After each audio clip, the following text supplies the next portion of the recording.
everybody for taking the time out to meet with us. Sorry I had to postpone this, but last meeting I had just gotten out of surgery and wasn't really up to having the meeting, and so appreciate your patience there. Um, so with that, Holly, do you have any comments for us before we get started? Just a few, Bill. I want to thank Ed and Tim for all their response to citizens' concerns and needs. Thank you all for working with the citizen at the old lodge. Do you want to talk about what's going on there, Ed? Well, only that we're trying to clean up that corner and make it look a little more appealing to people kind of making the turn there. So it's I guess it's a project in progress. So stay tuned for further updates. Thank you for both of you. Did we figure out who owned that? No, this is at the old lodge. Okay. Yeah. Yeah. Also, he and Tim, I assumed, worked with another citizen's home, helping to clean it up. Is that right?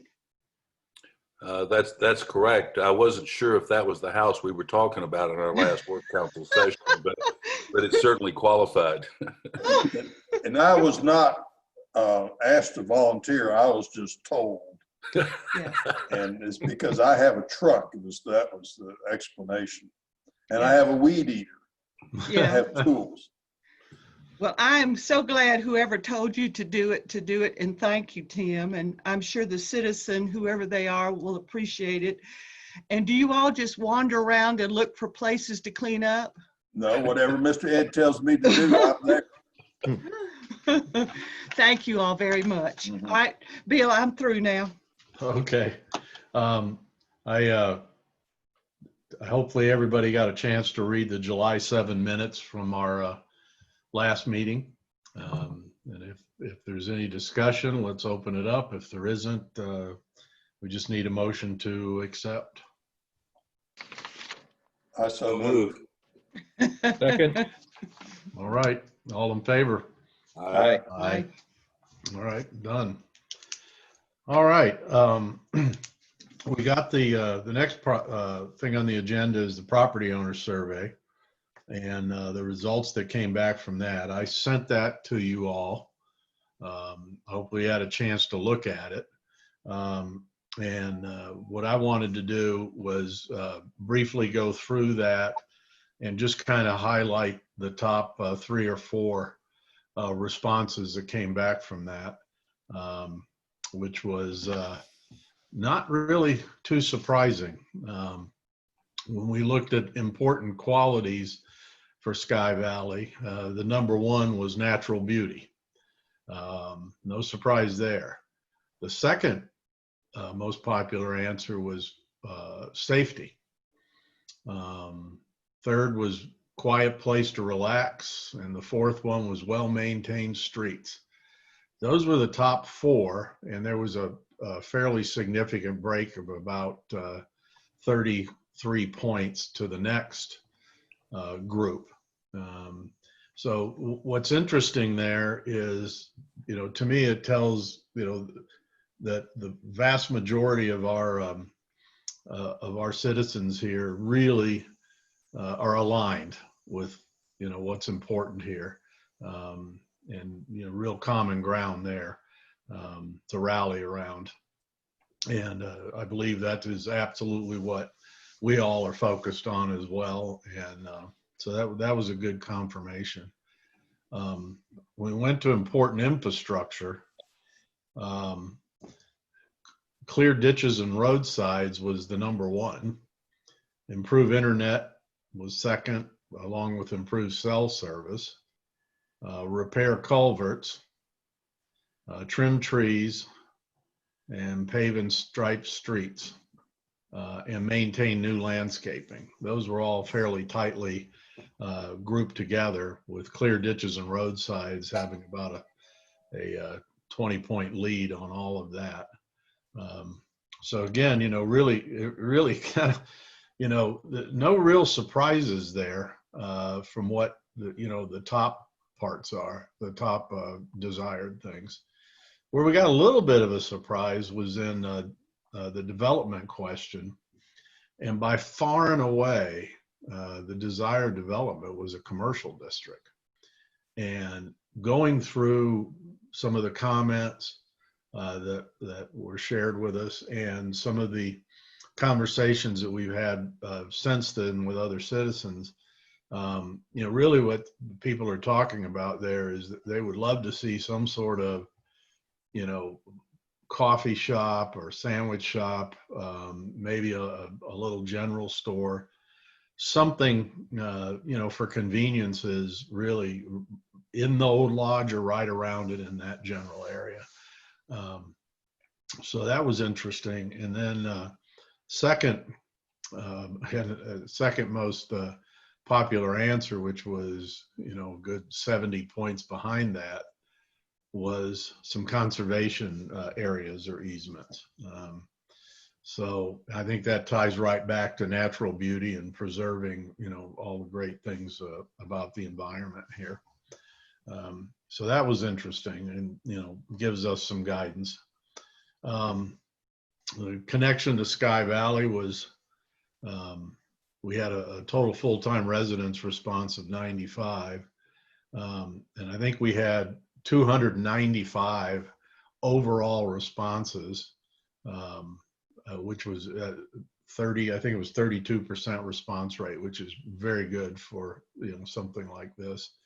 And it was interesting, fairly good percentage were full-time working still. Full-time retired was the next one up, and then seasonal part-time was the biggest response rate here. And then how'd you learn about Sky Valley? Visit with family and friends was by far and away the most popular response, followed by word of mouth and real estate, very distant second and third. So that says, that's how everybody is have learned about it up to this date. So it brings into question does that suffice on what we need to do going forward, or do we need to do other things? So another question that we'll need to discuss and answer there. So generally speaking, those were the responses. And the ones I outlined were by far and away the most popular responses, as opposed to the other questions. The other thing that was interesting there, we got quite a few comments from the respondents, and I'm going to go through those, and there's a couple of trends that looks like that quite a few people had mentioned. So that will be important to kind of fine tune our understanding of some of these results. The other thing, from a next step standpoint, there was, I think there was 35 folks that answered this that said they'd like to speak to somebody from the city. So we split that up amongst the councilmen, and we've been making contact with them personally, getting their input, recording that on a spreadsheet that Holly did, and we'll use that again. I think that really helps us kind of fine tune our understanding of these results. So with that, I'd like to open it up for discussion. Any thoughts? Bill, were you going to kind of summarize? You talked about the comments, there were some trends, or do you want to save that for another time? I'm going to save that because Okay. I need to give that some thought, and All I right. want to go through each one of the comments, and there were quite a few, Okay. and really see, if I know there's a couple of things that look like it would be a trend, but I really want to tally that up. Okay. The Thank you. danger is you get 2 comments and then, against 295 responses, don't know how valid those would be, but it should create a process where we would all want to, have some other conversations with our neighbors to see if it's more impactful than we think. Fantastic. Thank you, Bill, for all that work. Well, thank Debbie Dahlhaus for putting this together. Yeah. She did a good job with this. And so I'll open up the committee. Any questions, concerns, thoughts, comments? You indicated that the response rate of 32% was fairly a good response. I'm just curious, and maybe this is something Debbie can better answer, but there's a large percentage of people that didn't respond, and I'm just wondering, do we tee that up to were they able to actually use the survey? Because I had a couple people had problems completing the survey, or do we chalk it up to people that just really aren't interested? Well, probably a combination, Ed, I would think. I mean, there was several ways this went out. Where we had emails, it went out via email with just click on a link, which made it very easy. There are ones that we didn't have emails for. Those were postcards were sent out to them with a link. And I would think that, some people either said this is junk mail, I'm not going to do it, or they struggled with getting that link input into a browser, or they don't use the internet. So I think it's a combination of all those things, would be my guess. But, we can certainly ask Debbie that question.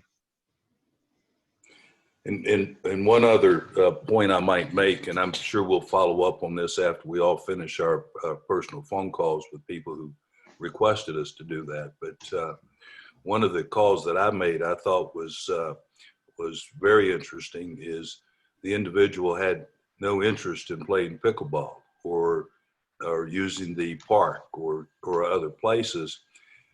But he said the survey tended to if you don't participate, then you're not interested. And he said, I'm totally interested in those as amenities for the city, even though I don't use them. So I thought that was a good comment and something we need to consider as we're trying to evaluate the data. Yeah. Yeah. And the question was worded, something like, have you used, or do you use, or is this something you'd like to see? So I could see where that might have been a little confusing. Anything else? Other than to maybe just reiterate to our appreciation to Debbie, taking the time to do what I think was a very professional survey. So Yeah. Kudos and thank you to Debbie. Yeah. Also, today is her birthday, so we can all wish her a happy birthday. Happy birthday. Happy birthday. One of the things that have, and some of you older folks, I don't know any of you are older than me, but have lived here longer than I have. Have we ever done a survey like this before? Not to my knowledge. Okay. Thank you, David. And No, David, I think when Mayor Goodgame was in, he did a survey. And I can't remember all the details, but part of it, I think it led to the construction of the pavilion and some of the expanded amenities at the park. Yeah. My experience is the surveys create expectations. So are we prepared to somehow address expectations? Yeah, I think in the next steps, first thing is we'll get these results published. We'll want to fine tune with this committee and with the council,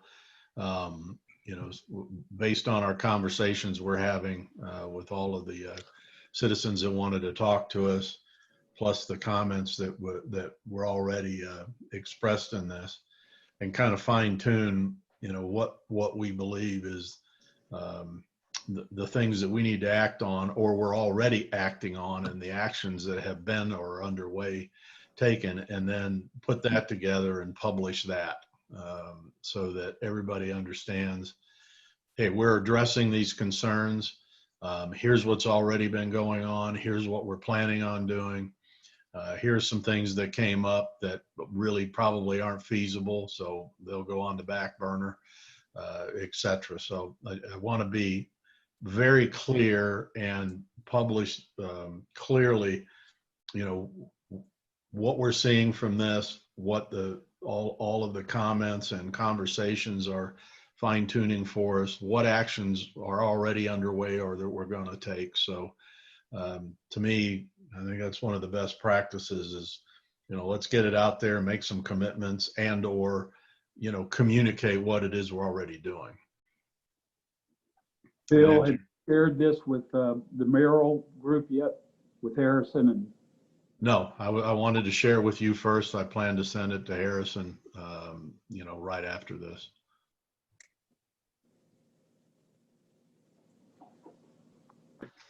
You know, the interesting thing is, as I made my calls to the folks who wanted to speak to somebody, there were some misconceptions about what's going on out there. One of them was, we're not supporting the police. Well, that's just not true. You know, we've pretty much given them everything they've needed and asked for. And my comment to folks was, we'll let the rest of the country defund the police. We're not going to do it.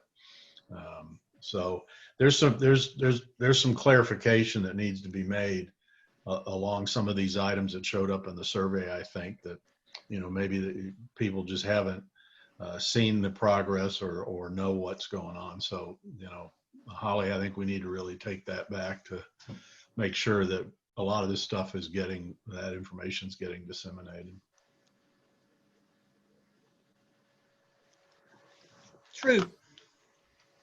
Anything else? All right. Now this is the start of getting some work done around these things and making sure that, you know, we're communicating properly and gives us some good guidance going forward. Next one on the agenda is internet updates.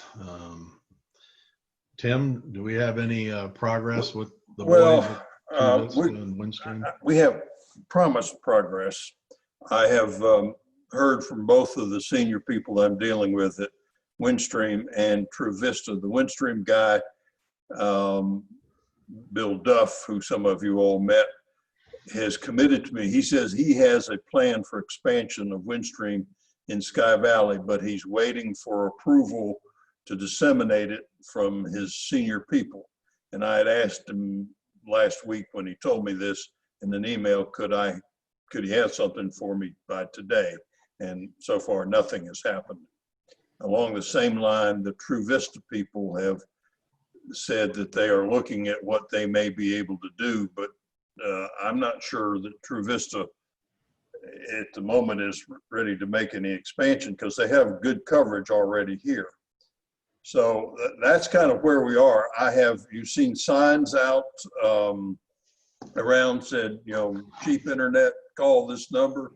So I called that number, and what it is HughesNet, which is, I think those of you had that experience. That's a satellite thing. And I've never heard anybody have good experience with it, but that was what they were selling.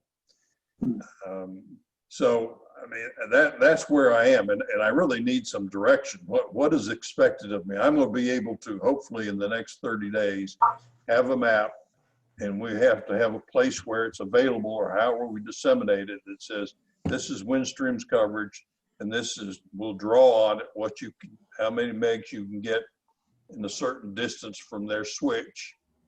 And then I've already got that from True Vista. And right now I tell people who complain about Windstream, if you're in the True Vista network, you should just convert to them, because they're far superior. They respond. You know, how long Holly, did it take you to get adequate service from Windstream? Well, since I lived here till a couple weeks ago. Yeah. And you live close to a switch. Right, I do. But I was connected to a switch all the way down to the old lodge, which was really silly.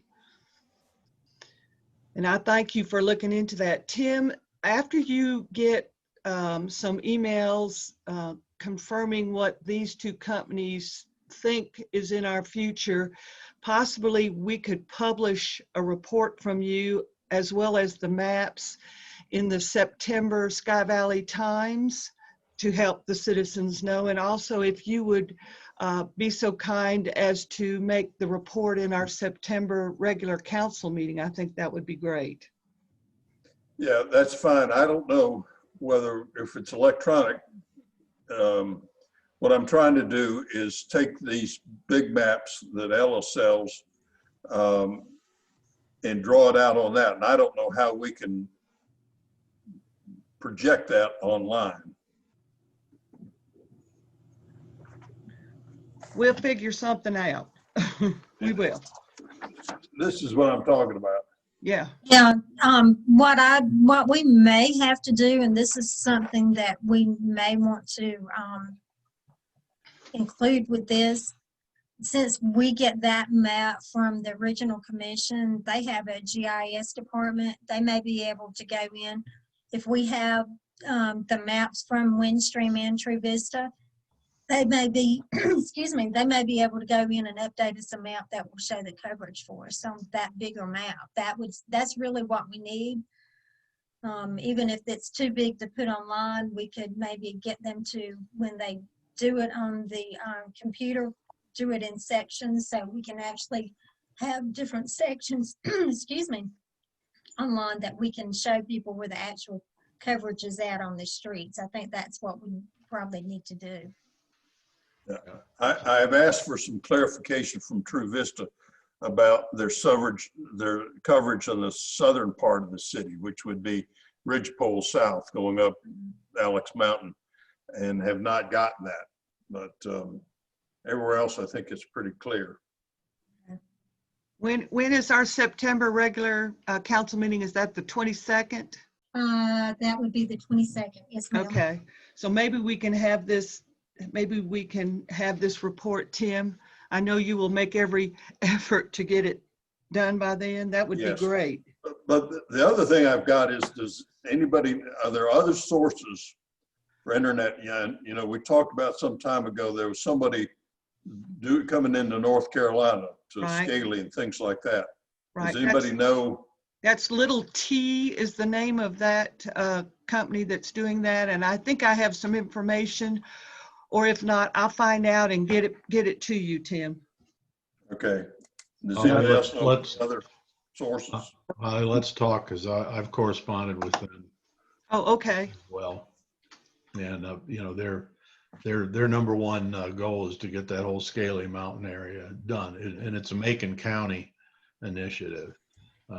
And don't know exactly what their coverage would be and whether or not that impacts any of Sky Valley. Bill, Macon County is participating financially in that. Correct. Yep. Recently, I was contacted by the field rep from the Doug Collins office, and she left me her name, address, and email, and said we could contact her at any time. Could I send that to you, to Tim, to see if they can help us in any way? Yes. Somewhere I've seen a letter circulating that Doug Collins was sent to Doug Collins some time ago, but I'd be glad to do that. And also, Okay. I guess I should follow up with Rick Story and put some pressure on him to see if he can't do something for us, something more. Well, the first Tuesday, I think in September, the Forward Raven board meeting is being held, and I will attend that, and I will bring it up to Rick at that time also. Okay, that's good. Yeah, I guess the positive thing is, you know, there's some areas in Sky Valley where Windstream has got a pretty robust infrastructure and seems to be able to provide, you know, good speeds. Their service level is a little questionable. True Vista seems to have much more coverage, the way I understand it, Tim. and their infrastructure is more robust, going over coax rather than the twisted pair telephone lines. So I'm interested to see the map because, based on our meeting that we had with True Vista, there's just fairly small sections, I think, of Sky Valley that don't have the True Vista coverage. Is that correct? That's correct. They don't go south up Alex Mountain.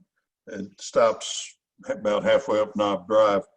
The other thing they don't cover is there's the little piece of Sky Valley that's down 246 almost to the overlook. What is that? What do we call that? Holly, you sent somebody from there that lives there, sent me an email. Yeah, Winding Ridge. Yeah. Okay. So they don't cover that part. okay. And somehow Windstream does. I don't know exactly. I haven't figured that out yet.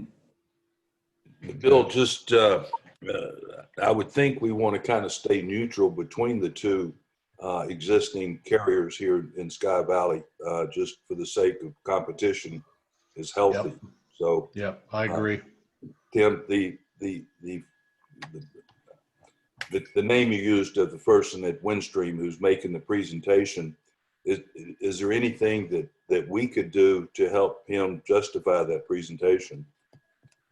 Well, I've tried that. I sent an email to all the senior people and him, and as I should have known better, that doesn't get you anywhere. But finally I did from the senior executive. I got about 2 weeks later, got an email saying they were working on it. And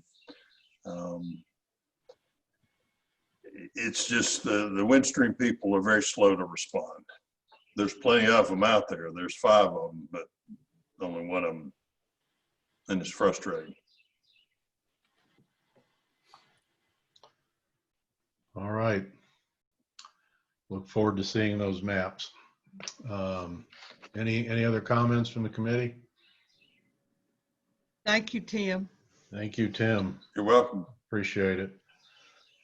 Keep pushing. All right. Next on the agenda is our little former pond on Mud Creek across from the mailboxes. We're continuing conversations as recently as a couple of days ago with the folks from the DNR, trying to get clarification on that area, to confirm what we were already originally told, as that being a primary trout tributary to the secondary part of Mud Creek below the lake, and the primary of Little Tennessee River. So the two primary people that we're still talking with is Mincy Moffett, who is the botanist with DNR, and Sarah Baker, who is the fisheries biologist with DNR. And there's a couple other folks involved on the DNR side. And really where the conversation's going is, one, let's make sure that, we're clear on what we can and can't do with that area.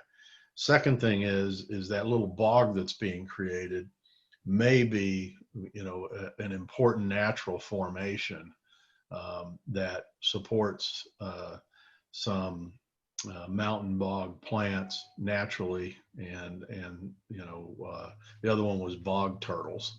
I don't know if I've ever seen one of those there, but if that's the case, there may be some funding available from the state to do something there that might make that special for us here in Sky Valley. Now, obviously, that area belongs to Harrison Mayoral, so we have to get him involved there. But the important thing is we've just got to figure out, kind of what can we do, what can we not do with that area, and what are the options that we would have to try to either make that a lot more special from an attractive standpoint, or some sort of environmental attraction that we can celebrate here in Sky Valley. So that's the update I have at this point. Questions? Comments? Has anything been done to look at the integrity of the dam? Yeah, we've looked at it. We haven't gotten any bids or estimates on what it would take to fix. But one of the things when we met with the DNR is we got to be careful what we disturb there. And it would take pretty significant permitting if we were going to do any kind of reconstruction there.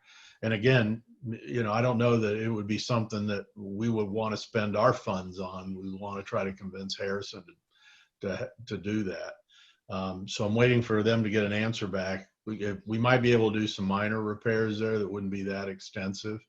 But at the end of the day, tearing that up and creating a whole bunch of silt downstream would be a problem according to DNR. So more to come on that. I would think if that dam gave way, it'd create a significant disturbance. Yeah, it would. It absolutely would. So like, maybe that's was there some work done in previous council getting bids on repairing that? Does anybody know? Yes, I thought you had already received that information when we first started talking about this. No, I don't remember seeing that. Could you send it to I'll me? go back. Yeah, I'll send it to you again. I think it was like 16, 17. There was a bid. That was the $250,000 bid that we received. I thought we had discussed that already. All right. Yeah, I'd like to see that again. Was that to replace the whole dam or? That was just to do some dredging. And it That was how, not to, that was just to do some dredging. and how much was it? $250,000. Like he says, when you start getting those, when you start messing with DNR and these protected areas, like you're saying, with the plants and now the turtles, it gets rather pricey because people have to pull so many permits. They have to go through all the testing for the water upstream, downstream, and at the location. It is very labor intensive. That's why it gets so expensive with some of those. Anything you dredge out of it too, Ella, as you know, would have to be hauled out of here. You can't. That's correct. Yeah, that's the thing. That's another issue too. I mean, it has to be hauled to a site that is willing to take it. It can't just be dumped anywhere because it would be considered contaminated products. During Ivan, we lost the big dam. We also lost the dam on number 1 Fairway. The little dam there is almost like the ones I think at Highlands Country Club. Those leaks reduce the pressure on the dam. It has been there for almost 100 years. Yeah. Well, Ella, it also, I guess, somewhat related is the downstream issues with culverts and drains. And you might, I don't know how many of the committee members are up to speed on that, but why don't you just share it? Yeah, I can share that with you because I talked about this in our last work session. I've met with Mr. Lamar that did our replacement on Knob Drive. I've met with him. He has come out and looked at it 2 different times and is working on an estimate. He actually has contacted us this week and said he apologized for not getting his estimate. But when I met with him, we found out it's more than just like the culverts down there at the club. We have some other issues back upstream closer to the chapel. We need to do some dredging for that. That's where the culvert comes in, where it comes across the road there at the chapel. He's getting us an estimate for that. Also, too, there's some issues on the other side behind the pavilion area, the club pavilion area, that also he said the tree roots and stuff have grown up so much that it is also blocking the stream of the water. He says you get down there to it and it's not allowing the water to flow like it should. And he's also going to get us an estimate on that as well. But he said it's pretty much a 3-fold situation. He felt like it's not, just to fix the culvert is not going to address the issue. He says we've got to address all 3 to get the results that we need. And that may help relieve, once we get that done. I mean, we all know how water flows down. So that may help reduce some of the pressure on the dam once we get some of this cleared up too. It's not gonna back up quite so bad. I think that's gonna make a major difference.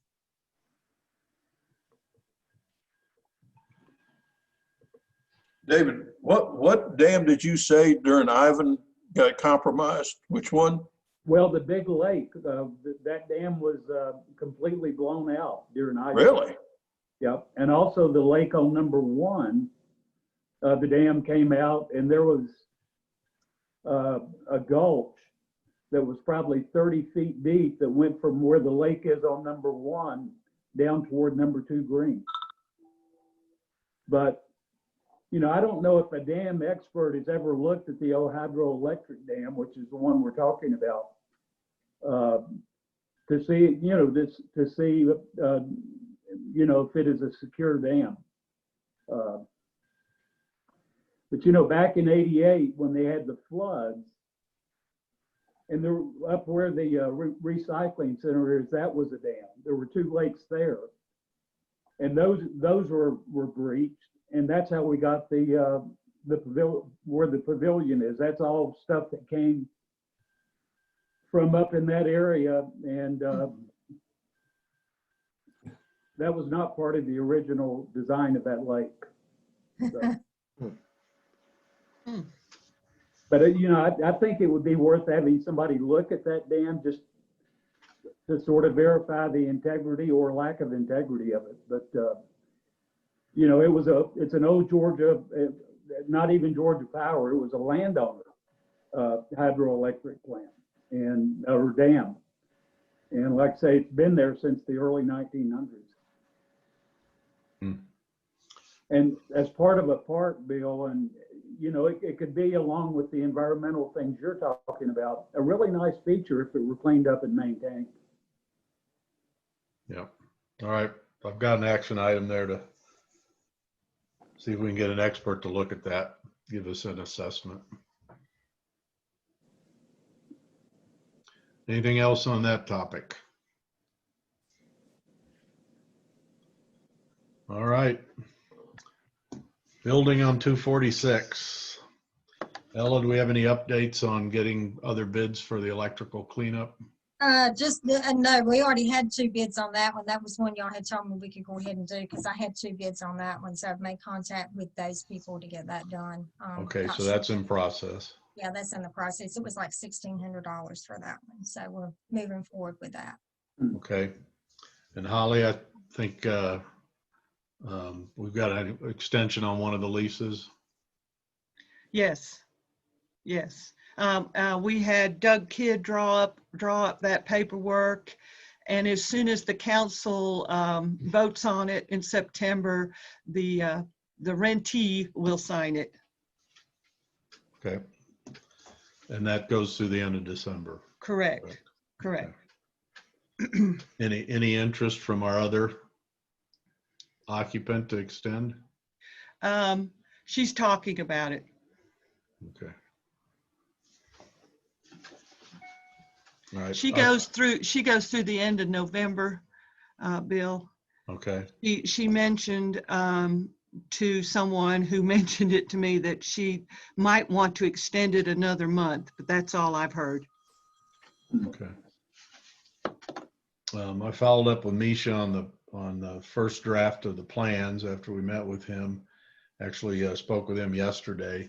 He's continuing to work on it. He's kind of overwhelmed with some projects he's working on right now, but he's committed to, you know, getting that done and to me as quickly as possible. So be interesting to see what those renderings are going to look like. Great. Let me be the devil's advocate here. If in the survey it said the majority, and I forget the number, I don't have it in front of me, that learned about Sky Valley because of family and friends. Do we really need a welcome center? Well, I think that's a great question, and they also very low on the low on those responses was any kind of advertising. Mm-hmm. So the question is, do we need? Like I agree with you. The question is, do we need it? Second thing is is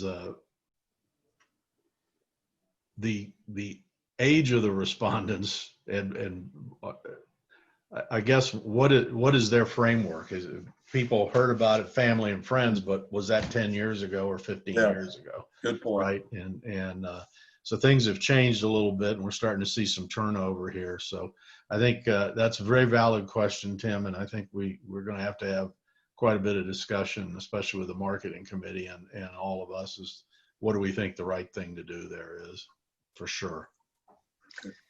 You You have know, to Bill, also oh, excuse me. consider we are a resort community, and a lot of folks come up here. Who knows what or how they found out about us, but between all the rental properties in Sky Valley, the public golf course, those type things, that's a whole different focus group, if you will, of people that Right. contribute. Right. Yeah, that's a great point, because this went out to people who own property here, not visitors. Yeah. And the Also, other, go ahead. Bill, the POA is having an initiative where they're going to give the new residents, people who have just come to live in Sky Valley, a welcome package, and possibly they could have a discussion with these people and say, how did you find out about it?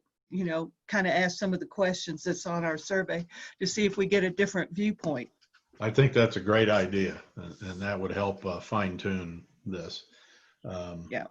The other vision we talked about is, even if we did a welcome center, we wouldn't want to just have somebody just sitting there passing out brochures and information, but it could actually be expanded to almost for lack of a better term, a concierge of activities.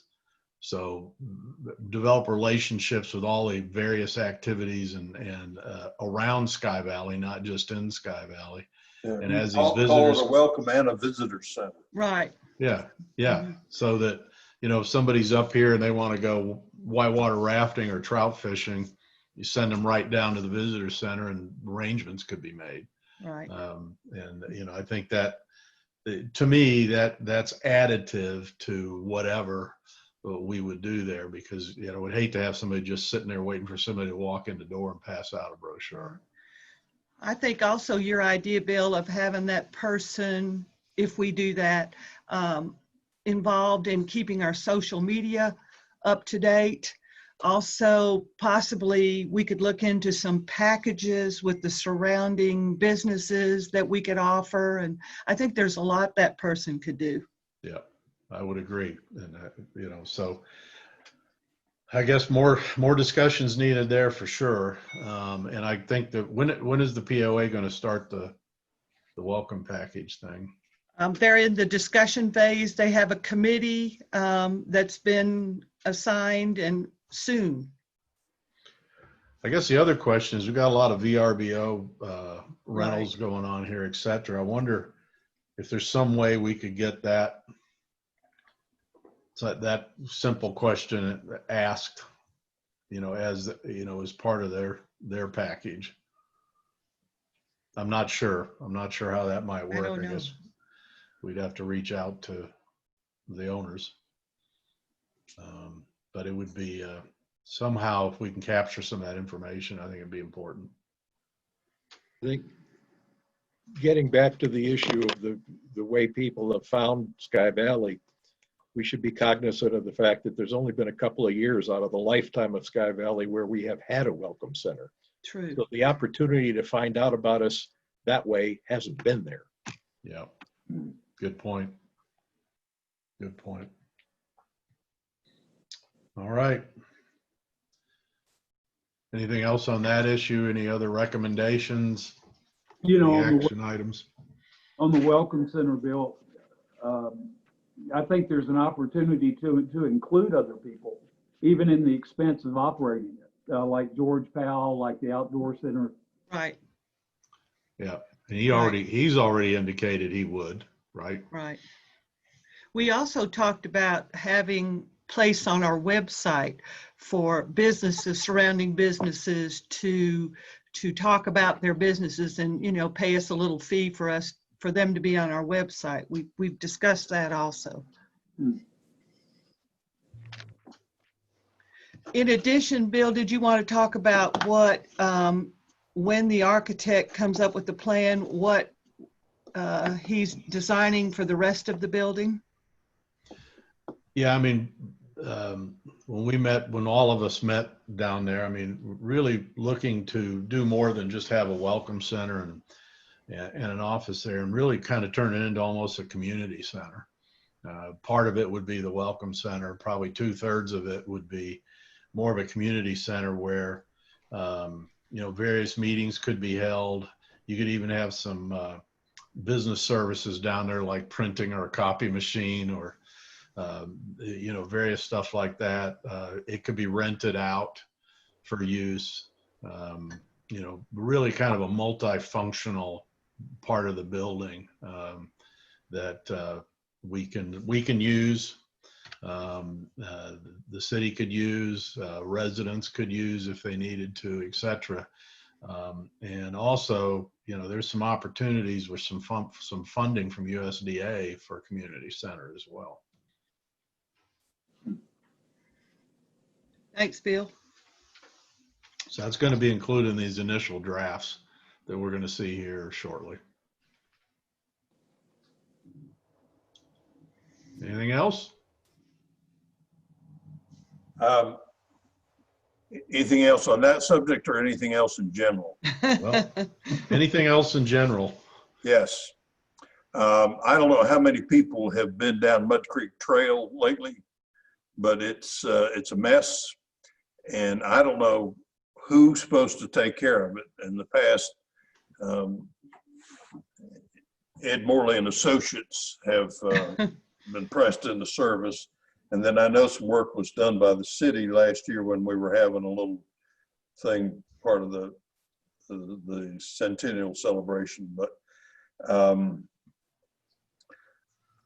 I think I don't know how we do it, whether we ask an ad hoc committee to be formed and garner funds from somebody to fix it.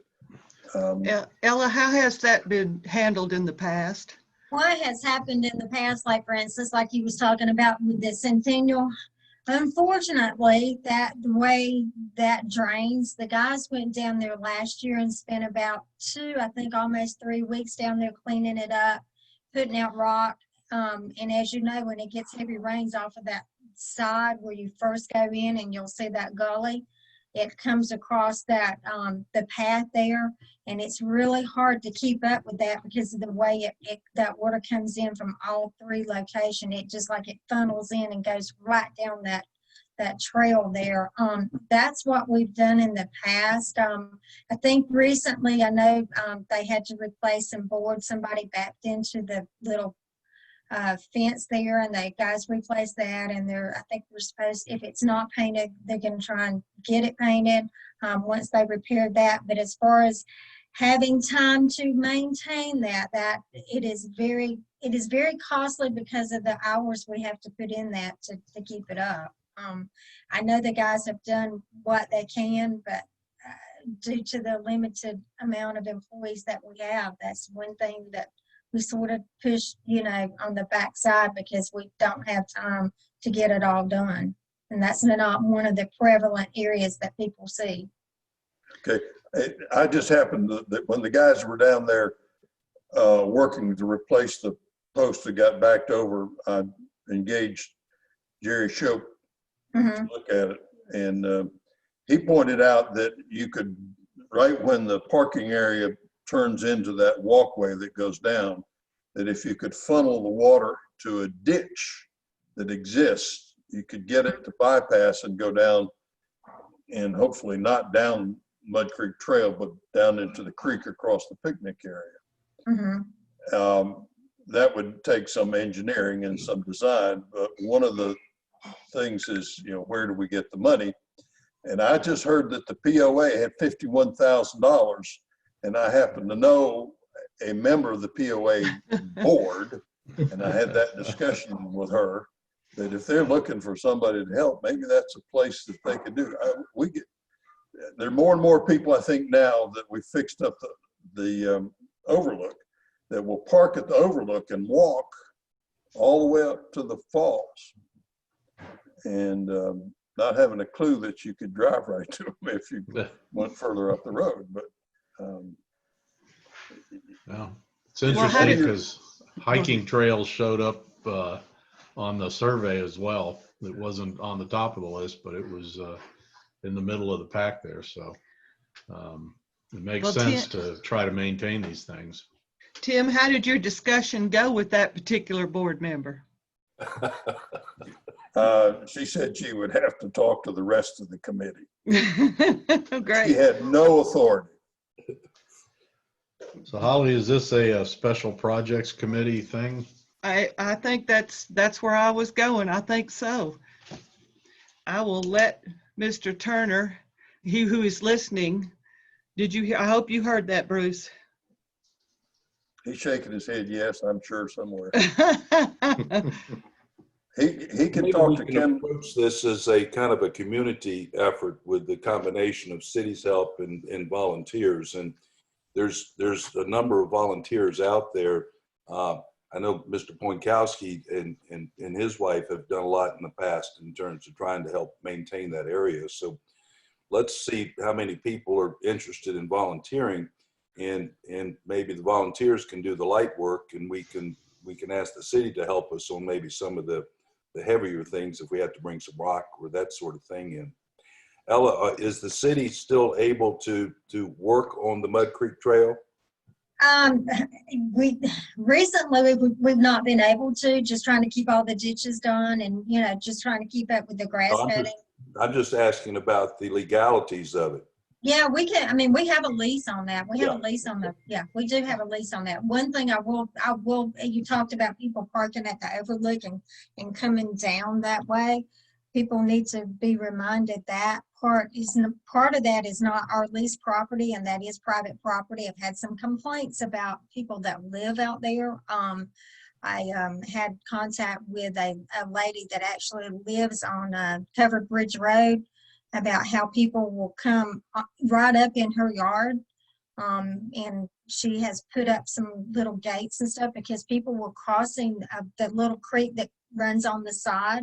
They were crossing that and coming right up into her yard, which is her private property. So just to keep people, you know, abreast. She has a bridge in front of her house. That's why people are Yeah. doing it. Oh, I know. And that's and it is on her private property. And she was going to, you know, put up some small signs, you know, stating it was She's private got them property. up there, and she's Okay, got, good deal. yeah, she's got it protected. Okay, all right. We could And I all go understand. down and have a nice walk on Mud Creek Trail one day. And maybe we need to explore that suggestion that we reroute the water. We could. Also, to keep in mind, as you all know, with the centennial celebration, and Holly, I'm sure you know about this, the Garden Club went out and identified several rare species that we have on that trail. We need to make sure we protect those as well. And Right. just don't go out there and just clear cut stuff and take, you know, we had a lot of trilliums and different things that were identified Right. by the Garden Club. Helen Cliver spent hours and hours looking for different things out there. And I want to make sure that, you know, we preserve that integrity of those items. They also labeled a lot of the trees over by the waterfall and put up a sign. They did a lot of work. Thank you for reminding us of that, Ella. Okay. I said Jim has chimed in. Jim Curtis, he said the city needs more folks in public works to handle trails as well as normal maintenance budget issue for council. True. Okay. Anything else? All good stuff. I'm not seeing any other questions on the chat. I want to say, Tim, your glasses do look good. I want to tell you.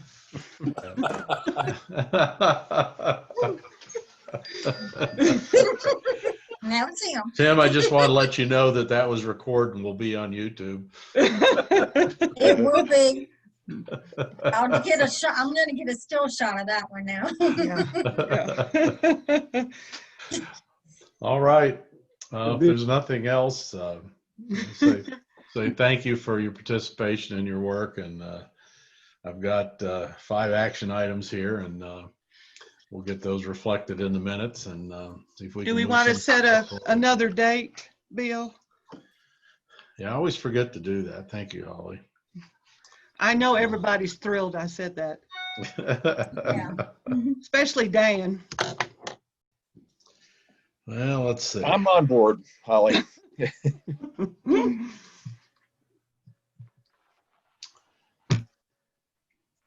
I'm thinking maybe Wednesday, the 23rd. Right after the council meeting? Yeah, the council meeting's on Tuesday, the 22nd. Yep. I have a dentist appointment that morning. Could do it later. It's up to y'all. Right now, I'm wide open, so. I am too. What time would you suggest, Dan? An hour later, 11 o'clock maybe.